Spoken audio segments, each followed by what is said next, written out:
ఇప్పుడు వరకు ఒక యూనిట్ రాలేదు. అదన్నా చదవాలి, అది కూడా చదవాలి. టైమ్ 12:30. పడుకుందా 3ంటికి, మళ్ళీ పొద్దున్నే 5కి లేపింది. నాకు తెలిసిన టిప్స్ అండ్ ట్రిక్స్ చెప్పాను.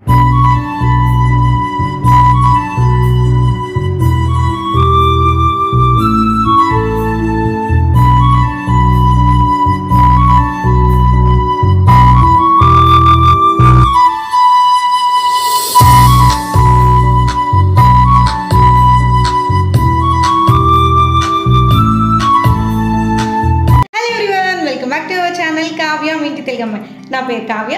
నేను ఇంతకుముందు చాలా వీడియోస్ చేశాను. మీరు కనుక చూడకపోయింటే ఒకసారి తప్పకుండా చూసేయండి. నచ్చితే సబ్స్క్రైబ్ చేసుకోవడం మర్చిపోకండి. సో ఈరోజు వీడియో ఏంటంటే మాకు మా బీటెక్ లైఫ్లో లాస్ట్ సెమిస్టర్ ఎగ్జామ్స్ అనమాట. ఈ వీడియోకి చాలామంది స్టూడెంట్స్ అందరూ రిలేట్ అవుతారు. బికాజ్ అప్పటి వరకు ఎలా ఉంటాము, ఎగ్జామ్స్ అనగానే ఏమనుకుంటాం, లాస్ట్కి ఏమైంది అని ఈ వీడియోలో మీకు చూపించాలనుకుంటున్నాను. సో ఇంట్రెస్ట్ ఉంటే కనుక వీడియోని ఎక్కడ స్కిప్ చేయకుండా ఎండ్ వరకు చూసేయండి. వీడియో స్టార్ట్ చేసే ముందు లైక్ చేసేయండి. సో నేను ఆల్రెడీ మిడ్కి కొంచెం చదివాము. నిన్న ఈవినింగ్ ఒక 2 యూనిట్స్ కంప్లీట్ చేసేస్తే ఈరోజు ఒక 3 యూనిట్స్ 5 యూనిట్స్ అయిపోయింది. మండే మార్నింగ్ మొత్తం రివిజన్ చేసేసుకుందాం, ఆఫ్టర్నూన్ ఎగ్జామ్ బాగా రాసేద్దాం సెమ్ అని చెప్పి నేను అలా ప్లాన్ చేసుకున్నాను. సో అక్కడ ఏమైందంటే మిడ్కి ప్రాపర్ ప్రిపరేషన్ అవ్వలేదు. సరే పోనీ నిన్న 2 యూనిట్స్ ఈరోజు 3 యూనిట్స్ అనుకుంటే కంప్లీట్ చేద్దాం. ఇంటికి వచ్చాను. ఇంటికి రాగానే కాల్ వచ్చింది, అన్నయ్య వాళ్ళ సిస్టర్ మ్యారేజ్. నేను మర్చిపోయాను, ముందే చెప్పారు కానీ మర్చిపోయాను. మళ్ళీ నిన్న కాల్ చేసి ఎగ్జామ్ ఉందని అంటే పర్లేదు 1 అవర్ అలా వచ్చి ఇలా వెళ్ళిపో అని అన్నారు. అక్కడికి వెళ్ళాను. ఇంకా అనుకున్నప్పుడు ఫంక్షన్కి వెళ్ళాక అలా అవుతుందా, ఇంకా అక్కడికి వెళ్ళి మేము తిరిగి వచ్చేసరికి నైట్ 10 అయిపోయింది. వచ్చిన తర్వాత ఇంక మళ్ళీ మెటీరియల్ అంతా కలెక్ట్ చేసుకొని పీడిఎఫ్స్ అన్నీ తీసుకొచ్చుకొని ఇంపార్టెంట్ క్వశ్చన్స్ ఆన్సర్స్ అన్నీ కలెక్ట్ చేసుకొని పెట్టుకొని తర్వాత ఇంకా ఈ వీక్కి ముందే షెడ్యూల్ చేసుకుందామని చెప్పి వీడియోస్ అన్నీ కూడా డౌన్లోడ్ చేసుకొని మళ్ళీ ఈరోజు వ్లాగ్ పెట్టాలి. ఆ వ్లాగ్ నేను ఎప్పుడూ సెమ్కి ఇబ్బంది అవ్వకూడదని ముందే మంగళవారానికి మొత్తం రెడీ చేశాను, కానీ ఎడిట్ చేసి పోస్ట్ చేయలేదు. సో ఇంకప్పుడు పెద్ద ప్రాబ్లం అనమాట. ఈరోజు వీడియో సంగతే మర్చిపోయాను. ఇంకా నైట్ అప్పటికప్పుడు మా ఫ్రెండ్ అడిగితే రిక్వెస్ట్ చేస్తే తను చేస్తానన్నారు. ఇంక తనకి పంపించేశాను ఎడిట్ చేయమని. తను బేసిక్ ఎడిట్ చేసి ఎర్లీ మార్నింగ్ ఇచ్చారు, కానీ దాన్ని నేను మళ్ళీ కలర్ గ్రేడింగ్ చేసుకొని ఎక్స్పోర్ట్ చేసేసరికి అది ఎక్స్పోర్ట్ అవ్వలేదు. మార్నింగ్ 7కి లేచాను, నైట్ 2కి పడుకొని, బట్ అది ఎక్స్పోర్ట్ అవ్వలేదు. ఇప్పటి వరకు ట్రై చేస్తూనే ఉన్నాను. ఒక పక్క భయం వేస్తుంది, టైం అయిపోతుంది, ఫుల్ ఏడిపోచేస్తుంది ఎగ్జామ్. నేను నిన్న 2 యూనిట్స్ అనుకున్నా, ఈరోజు 3 యూనిట్స్ అనుకున్నా. ఇంతవరకు 1 యూనిట్ కూడా స్టార్ట్ చేయలేదు. ఇంకా గీత ఇప్పుడు లేచి వంట చేస్తుంది. నా వీడియో ఇప్పుడు ఎక్స్పోర్ట్ అయింది, ఇంకా అప్లోడ్ అవుతూనే ఉంది.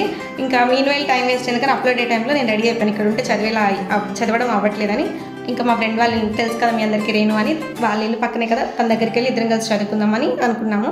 సో రెడీ అయిపోయాను. ఇంకా వీడియో షెడ్యూల్ అవుతుంది. అవ్వగానే గీత కుకింగ్ కూడా కంప్లీట్ అయిపోయింది, తినేసి అక్కడికి వెళ్తాను. వీడియో కంటిన్యూ అయితే చూసేయండి. A few moments later. గీత వంట అయ్యేసరికి 11. నేను తిని 12 బయలుదేరదాం అనుకుంటే వచ్చేసరికి 1 అయింది. వచ్చిన తర్వాత అప్పటికే నేను 1 యూనిట్ కంప్లీట్ చేస్తాను అనమాట. అది ఎక్స్ప్లెయిన్ చేసేసరికి ఇప్పుడు 2. టైం 2. రేపు ఈ టైంకి మేము ఎగ్జామ్ కూడా రాస్తూ సగం ఎగ్జామ్ అయిపోయి ఉంటుంది. ఇప్పటి వరకు 1 యూనిట్ రాలేదు. ఎందుకు సార్? ఓకే బాయ్ ఫ్రెండ్స్, చదువుకోవాలి. ఇంకో యూనిట్ అయిపోయాక మాట్లాడతాను. Bye bye. 1 eternity later. ఏం చేస్తున్నా కావ్య? చదవడానికి ఇంట్రెస్ట్ లాగా ఆంటీ మటన్ కర్రీ, కోడిగుడ్డు పొరుటు, మీరు ఏమంటారు దీన్ని? ఉక్కెరా. ఏంటిది? ఉక్కెరా. ఉక్కిరా? ఉక్కిరి కాదమ్మా, కోడిగుడ్డు పొరుటు. పొరటు. నా లాంగ్వేజ్ నీకు వింత, నీ లాంగ్వేజ్ నాకు వింత. ఎన్ని యూనిట్స్ కంప్లీట్ చేసా చెప్పు. నువ్వు చెప్పు. Only 1 first. అదన్నా చదవాలి, అది కూడా చదవాలి. ఎన్ని గంటలకు వచ్చా చెప్పు? నేను మధ్యాహ్నం ఇక్కడికి 12 o'clock. 12కి వచ్చాను. 12 వరకు రేణు 1 యూనిట్ చదివింది, ఒకటి నాకు ఎక్స్ప్లెయిన్ చేసింది. అది ఇప్పుడు వరకు నేను ఇంకా చదవలేదు. 2 అమ్మాయిలు ఉంటేనే ఇన్ని గంటలు ముచ్చట్లు పెట్టాము. 4 అమ్మాయిలు వచ్చాడు జరిగితే తప్పలేదు. అమ్మాయిలు ఈజ్ ఈక్వల్ టు ముచ్చట్లు. ప్రతిసారి స్టార్ట్ చేస్తాం, వద్దు చదువుకుందాం, వద్దు రేణు, వద్దు కావ్య, ఇంకా మాట్లాడితే చదువుకుందాం ఓపెన్ చేయడం మళ్ళీ ఎందుకు పుడతారో కూడా తెలియదండి మనుషులు కొంతమంది. చూడండి నాకు ఒక్కలాగే అరుచుకున్నాం ఇప్పుడు దాకా. ఇంకా ఆకలేసింది టైము. ఆంటీ వేడిగా చక్కగా పరోటాలు వేసి నీట్గా మటన్ కర్రీ, ఇంకా చదివి ఎక్కింది. ఇప్పుడు టెన్షన్ పెరిగిపోయింది. రేపేమో ఎగ్జామ్, ఈ టైంకి ఇంకా 1 యూనిట్ అది పర్ఫెక్ట్గా రాలేదు. ఇప్పుడు టెన్షన్ పెరిగిపోయింది. ఇంకా 4 యూనిట్లు ఉన్నాయి. సో స్టే ట్యూన్, అప్డేట్స్ ఇస్తూ ఉంటాను. రేపు ఎగ్జామ్ మాత్రం మంచిగానే రాస్తాంలే, కానీ ఎలా రాస్తామనేది చూడండి. కావ్య ఎన్ని యూనిట్స్ అయ్యే?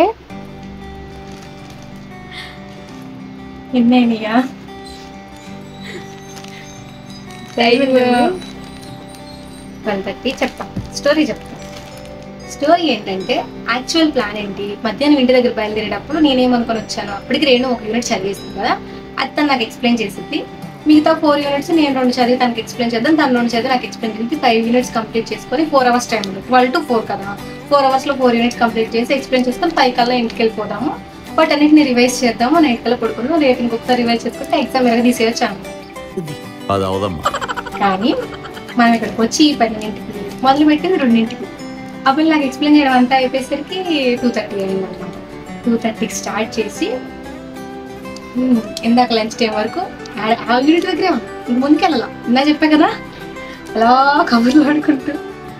ఇప్పుడు టెన్షన్ పెరిగిపోయింది అనమాట. రేపు ఎగ్జామ్ ఒక యూనిట్ వచ్చింది, ఏం చేయాలి. అప్పుడు హడావిడిగా మళ్ళీ వచ్చారు ఒక యూనిట్ అంటే నా యూనిట్ అది అయిపోయింది, నీట్గా ఎక్స్ప్లెయిన్ చేశా. మధ్యాహ్నం నుంచి చదువుతున్నాను ఇప్పుడు దా చదవలేదు. ఆ ఒక యూనిట్ కూడా చెప్పాల.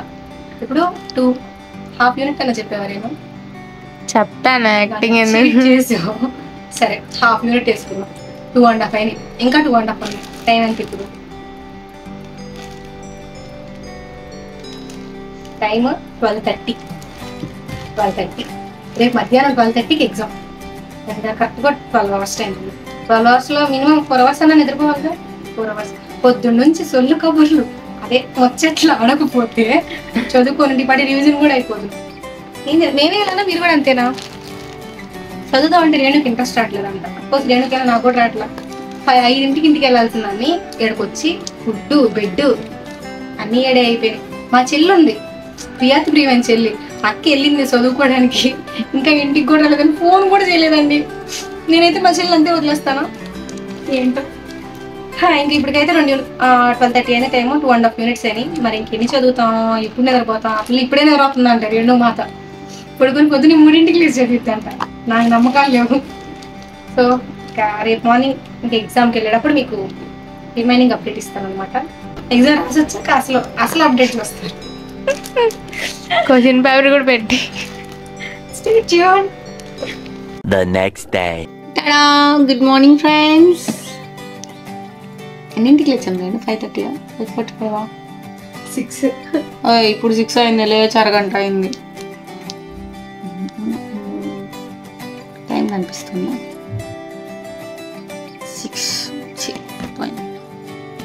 6 అయింది పొద్దున్న. రోజు నిద్రలేసేది 8ంటికి కాలేజ్ ఉన్నప్పుడు. రాత్రి పడుకుందే 3ంటికి, మళ్ళీ 3 అయిందా 2:30, 3 అయింది నాకు. అప్పుడు 2:30 పడుకుంది. నేను పడుకుందే 3ంటికి, మళ్ళీ పొద్దున్నే 5కి లేపింది, 5:30కి. 3 యూనిట్స్ కంప్లీట్ చేసి పడుకున్నాము. ఇప్పుడు 2 ఉన్నాయి. ఆ 2 కూడా ఇప్పుడు చదివేసుకొని కాలేజ్కి వెళ్ళి రివైజ్ చేసాడు మేము. అయిపోయింది 5 units. Bye friends. A few moments later. Kavya ఏం చేస్తున్నాను? నేను ఎప్పుడు నిద్రలేగలేదు తెలుసా. ఇంత పొద్దున్న నిద్రలేకు ఎలా నిద్ర కాగలను? ఆంటీ టీ ఇచ్చా తెలుసు. ముసలాల్లో టీ తాగుతుంది. మీరు ఎవరు టీ తాగరా చెప్పండి? ముసలోళ్ళే టీ తాగుతారంట. టీ తాగితే అందులో ఏదో ఉంది, కెఫేనో ఏదో, అది కాఫీలో టీలో కొడతారు నన్ను. దానివల్ల మన నిద్ర పోయిద్ది అనమాట. అప్పుడు చదువుకోవచ్చు. అందుకే తాగుతున్నాం. అమ్మ కళ్ళు మంట పుట్టిపోతున్నాయి. రాత్రి 3ంటికి పడుకున్నాం, మళ్ళీ పొద్దున్నే 5ంటికి లేపింది. నిద్ర వస్తుంది. బేసికల్గా మనం ఒక ఫోటో కానీ వీడియో కానీ సోషల్ మీడియాలో పెట్టాలంటే మన అపియరెన్స్ అనేది చాలా బాగుండాలి. ఎందుకంటే వీడియో చూస్తేనే కంటెంట్ ఏముందో తెలుస్తుంది. వీడియో చూడాలంటే మనం బాగుంటేనే కదా వీడియో చూస్తారు. కానీ నాకు ఎలా అయిపోయిందంటే, నేను రెడీ అయ్యి బాగున్నప్పుడు చూపించేదానికన్నా డైలీ ఇంట్లో ఎలా అయితే ఉంటామో మాక్సిమం అలానే చూపించాల్సి వస్తుంది. నేను యూట్యూబ్ స్టార్ట్ చేయకుండా అందరూ యూట్యూబ్ ఫ్యామిలీ అంటే ఏంటో అనుకున్నాను. స్టార్ట్ చేసిన తర్వాత తెలుస్తుంది ఇంత ధైర్యంగా ఎలా ఉంటానో, అలా యాక్చువల్ రియాలిటీ చూపించగలుగుతున్నాను, చెప్పగలుగుతున్నాను అంటే దానికి కారణం మీ పాజిటివ్నెస్ అండ్ మీ లవ్ అండ్ సపోర్ట్ వల్ల. అవుతుందమ్మా.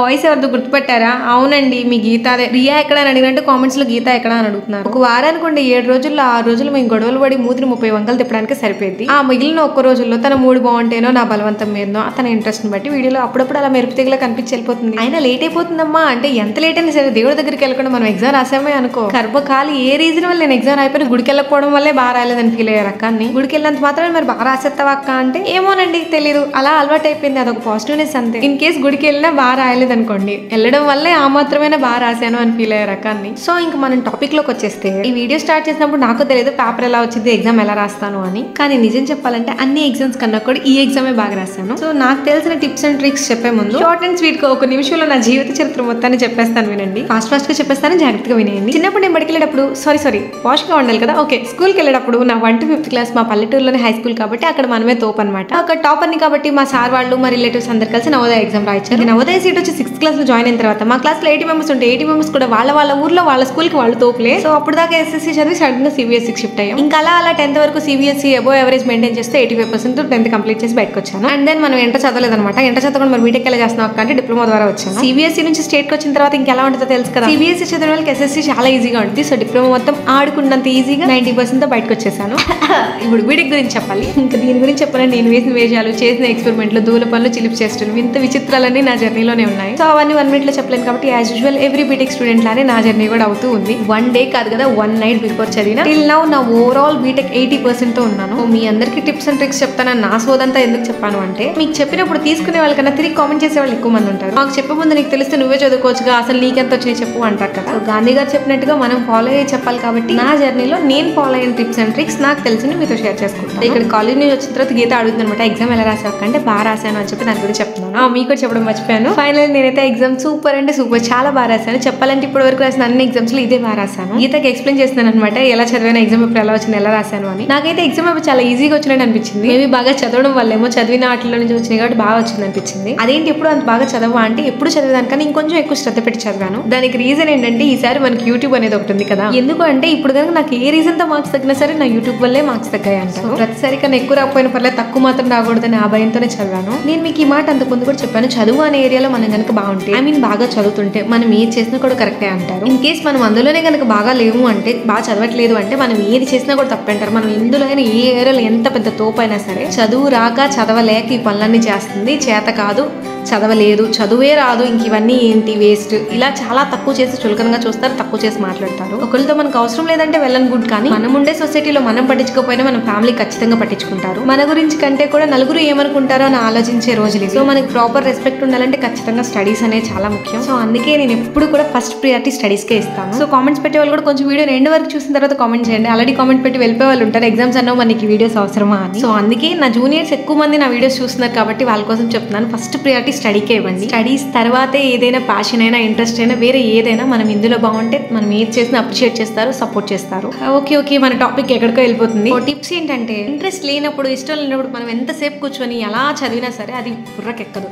నువ్వు గంట తరబడి 10 గంటలు కూర్చొని చదివినా సరే నెక్స్ట్ డేకి నువ్వు ఏం చదివో నీకేమీ గుర్తుండదు. అదే ఇంట్రెస్ట్ ఉన్నప్పుడు ఇంట్రెస్ట్ తెచ్చుకొని జాగ్రత్తగా మనసు పెట్టి చదివితే 10 గంటల్లో చదివేది గంటలోనే నేర్చుకోగలుగుతారు. సో గంటలు పుస్తకాలు ముందేసుకొని కూర్చోకుండా చదివే కొంతసేపని జాగ్రత్తగా మనసు పెట్టి చదవండి. అండ్ నేను ఎప్పుడు ఫాలో అయ్యేది ఇంకోటి ఏంటంటే, మనం ఒకటి చదువుతున్నామంటే అలా చదివేయకుండా క్వశ్చన్ యువర్ సెల్ఫ్. అసలు మీరు చదివే టాపిక్ లేదా ఆ లెసన్ లేదా ఆ సబ్జెక్ట్ అసలు అదేంటి, ఎందుకు నేర్చుకుంటాం, దానివల్ల ఉపయోగం ఏంటి, రియల్గా మనం ఎక్కడ యూజ్ చేస్తాం. ప్రతి లెసన్, ప్రతి చాప్టర్, ప్రతి టాపిక్, ప్రతిదీ కూడా అర్థం చేసుకొని చదవడం. మనం చదివేటప్పుడు మనసు పెట్టి అర్థం చేసుకొని చదవడం చాలా important. And then proper planning అనేది అన్నిటికన్నా చాలా ఇంపార్టెంట్. ఇది స్టడీకే కాదు, లైఫ్ లో కూడా యూజ్ అవుతుంది. నీట్ గా మీకున్న టాస్క్లు కానీ సిలబస్ కానీ అంతా డివైడ్ చేసుకోండి. అలా గుడ్డిగా వెళ్ళిపోకుండా ఈ టైంకి ఈ టాపిక్, ఈ టైంకి ఇది అని చెప్పి అలా డివైడ్ చేసుకొని చదవండి. ఖచ్చితంగా ప్రతి పనికి లేదా ప్రతి చాప్టర్ కి కూడా టైం అనేది అసైన్ చేసుకోండి, ఈ టైంలో కంప్లీట్ అవ్వాలి అని. ఎప్పుడైతే మనకు డెడ్ లైన్స్ ఉంటాయి అప్పుడే మనం కరెక్ట్ గా చేయగలుగుతాము. టైం ఉంది కదా అనుకుంటే నెగ్లిజెన్సీ పెరిగిపోయింది. సో దట్ మీరు ఆ పని ఇన్ టైంలో కంప్లీట్ చేయలేరు. నష్టం ఏమీ లేదు. మహా అయితే ఒక 5 నిమిషాలు, 10 నిమిషాలు, పావు గంట, అరగంట అయినా పర్లేదు, కూర్చొని జాగ్రత్తగా ఒక plan or time table prepare చేసుకుని దాన్ని యాస్టీస్ ఫాలో అవడానికి ట్రై చేయండి. ట్రై కాదు, ఫాలో అవ్వండి. అండ్ నెక్స్ట్ చదువుకునేటప్పుడు ఫోన్ లో మొబైల్ డేటా ఆఫ్ చేయడం మర్చిపోకండి. కాదక్క మేము యూట్యూబ్ లో చదవాలి అది ఇది అంటే ఆ వీడియోస్ ముందే డౌన్లోడ్ చేసేసుకోండి, అది తెలియ చూపించకండి. డేటా ఆన్ లో ఉంటే ఏమవుతుందంటే ఆటోమేటిక్ ఏదో ఒక నోటిఫికేషన్ వస్తుంది, మైండ్ డైవర్ట్ అయిపోతుంది. ఇక ఒక బుక్ పెన్ తీసుకొని ఇంపార్టెంట్ పాయింట్స్ నోట్ చేస్తూ ఉండండి. రాస్తే ఇంకా ఈజీగా మైండ్ లో స్టోర్ అయిపోతుంది. మనం 10 సార్లు చదివే కన్నా ఒక్కసారి చదివి రాస్తే గుర్తుండిపోతుంది. ఆ తర్వాత పీస్ఫుల్ గా ఉన్న ఏరియాలో ఉండడానికి ట్రై చేయండి. అండ్ మీకు ఒకవేళ పడుతుంది అంటే దేవుడి దగ్గర వెలిగించి అగరబత్తి ఉంటుంది కదా, దాన్ని వెలిగించి పక్కన పెట్టుకోండి. ప్లెజెంట్ గా ఉండడం వల్ల ఆటోమేటిక్ గా ఆ స్మెల్ కి కొంత కాన్సన్ట్రేషన్ అనేది పెరుగుతుంది. మీరు చదువుకునేటప్పుడు పద్దాకలు లేకుండా ఒక బాటిల్ వాటర్ కూడా పెట్టేసుకోండి. ఆ తర్వాత అలా కంటిన్యూస్ గా మాత్రం అస్సలు చదవద్దు. ప్రతి హాఫ్ అన్ అవర్ కి ఒక 5 minutes బ్రేక్ ఇవ్వండి. బికాస్ మన బ్రెయిన్ అనేది హాఫ్ అన్ అవర్ కంటే ఎక్కువ కంటిన్యూస్ గా నేర్చుకోవడానికి యాక్సెప్ట్ చేయదు. So every half an hour కి 5 minutes బ్రేక్ తీసుకోండి. తీసుకున్న 5 minutes లో ఫోన్ టీవీ చూడదు. జస్ట్ అక్కడే బుక్ క్లోజ్ చేసి కళ్ళు మూసుకొని ఆ చదివింది రివైజ్ చేసుకోండి. లేదా లేచి అలా ఆ రూమ్ లోనే కొంత నడవండి. ఇఫ్ పాసిబుల్ మీరు చదివిన దాన్ని మీ ఫ్రెండ్స్ కి ఎక్స్ప్లెయిన్ చేయండి లేదా డిస్కస్ చేయండి. ఇంకా బాగా గుర్తుండిపోతుంది. తెచ్చుకొని పెట్టుకోమన్న వాటర్ బాటిల్ అనేది చూడడానికి కాదు, తాగడానికి. వాటర్ అనేవి ఎక్కువ తాగండి, హెల్తీ ఫుడ్ తీసుకోండి. ఎగ్జామ్స్ అప్పుడనే కాదు, ఎప్పుడైనా సరే వాటర్ ఎక్కువ తీసుకోండి, హెల్తీ ఫుడ్ తినండి. సో ఇంకంతే, నేను మెయిన్ గా ఫాలో అయ్యే టిప్స్ అని చెప్పేసాను. పక్కా మీకు ఇది వర్కౌట్ అవుతుంది. ఐఎమ్ షూర్ మీరు ఇవన్నీ ఫాలో అయితే కనుక హై స్కోర్ తో పాటు మంచి నాలెడ్జ్ కూడా గెయిన్ చేస్తారు. అన్ని కూడా ఫాలో అవ్వగలిగేలా ఉన్నవి, మీరు చేయగలిగిన టిప్స్ మాత్రమే చెప్పాను. సో మీరు అవన్నీ ఫాలో అయిపోయి మాకు బాగా వర్కౌట్ అయ్యి బాగా చదువుకుంటున్నా, మంచి మార్క్స్ వచ్చాయని మళ్ళీ తిరిగి వచ్చి ఈ వీడియో కింద కామెంట్ చేయాలని మనస్ఫూర్తిగా కోరుకుంటున్నాను. ఈ వీడియోని ఇక్కడ వరకు చూసినట్టయితే మీకు నచ్చిందని అనుకుంటున్నాను. లైక్ చేసేసి ఏమనిపించిందో కామెంట్ చేసేయండి. అలానే మీ ఫ్రెండ్స్ అండ్ ఫ్యామిలీకి షేర్ చేయడం మర్చిపోకండి. అన్నిటికంటే మోస్ట్ ఇంపార్టెంట్ థింగ్, ఇంకా ఎవరైనా మన ఛానల్ సబ్స్క్రైబ్ చేసుకోకపోతే ప్లీజ్ అండి సబ్స్క్రైబ్ చేసుకొని చూడండి. Bye guys, see you all with another video. Love you all. Signing off. Kavya.